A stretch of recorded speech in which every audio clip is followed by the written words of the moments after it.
Hey guys, what's going on?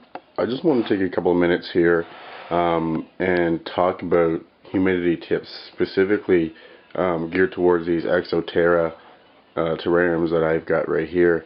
I know it's a really popular choice that a lot of people use, and it's said that they are really hard to keep humidity. Well, that is kind of true. They do lose humidity quite quickly, but there are ways that you can get around that, obviously. My man Iron Giant 101 has posted a video in regards to how to keep humidity and tips and whatnot. So I figured I would go ahead and make a response that's geared specifically towards these Exo-Terra cages and what I do to keep my humidity up. Now to start, as you can see here, it's the first thing in the morning, so it's pretty much as low as it's going to go. Now with the setup that I have here, it never really drops below 60%. So this is as low as it's going to go, in the worst case scenario. So it's pretty decent. Now what I've gone ahead and did here is now let me first discuss the options that you have for the compact top, because anyone who's got one of these things will know that it's a two-part screen. So you have the front part and you get the back part where the heat lamp is. You can see that there. And what I've gone ahead and done is I've chosen to put my compact top at the front, because I'm going to use one heat lamp at the back and simply the lights at the front. It's going to be easier.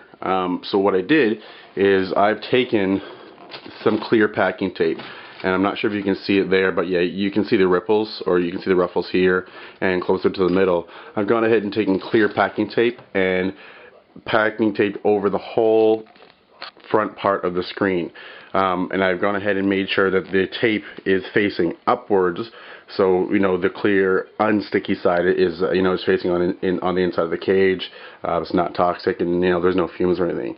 What you might want to do though is go ahead and actually put some packing tape on the outside of it as well, just to make sure that it sticks and to keep it good. So basically cover the layer, or cover the whole front portion of the screen with the packing tape to provide a moisture barrier. It's going to help keep the heat in as well as keep the humidity.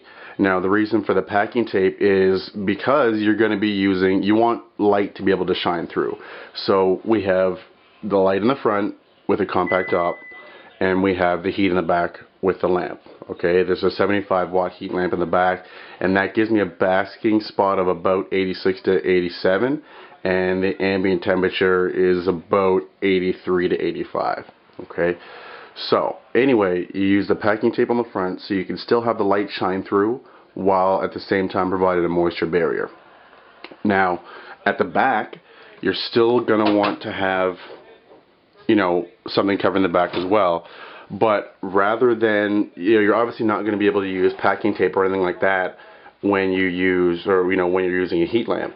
So what I've gone ahead and done is I've chosen to use tin foil.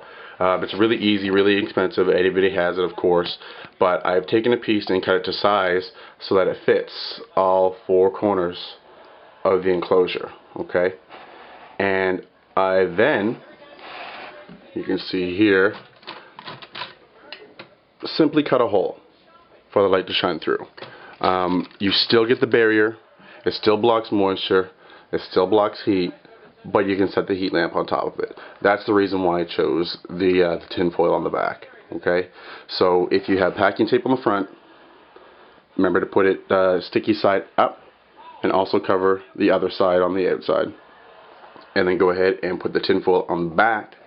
You're going to find that when you miss the cage, as I do, because at the moment I still haven't gone ahead and got a rectifogger or any other aftermarket type of misting or watering system yet, I do rely on my trusty Delta sprayer, or pressurized sprayer, that we have right here. You're going to notice though, when you do this, the humidity is going to jump up dramatically, and it's going to stay that way for quite some time. Again, there's the Chondro there, kind of hanging out. But I figured I'd just show you guys this tip here, because I know it worked really well for me, and it's a big thing when people say that Exo-Terra cages are really hard to keep humidity. Well, they are, but this is one way that you can get around that. So I figured I'd show that with you guys, or share it with you.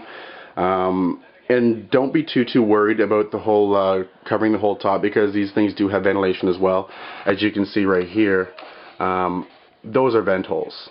Whether you can actually see you can see right through that one right there. They're vent holes, so there is, you know, adequate ventilation that goes through the cage even when, you know, both screens on the top are covered. Not to mention that there is, I mean, I'm not sure how you'd even measure that gap there, but there is a small little gap between the doors on that side, the two doors, and the doors on the other side. But anyway, this is just a quick video to show you guys what I do to keep the humidity up in my Exo-Terra. Maybe you could do the same. Feel free to post a video, comment, send me a message, whatever you like. But anyway, enjoy, guys. Thanks.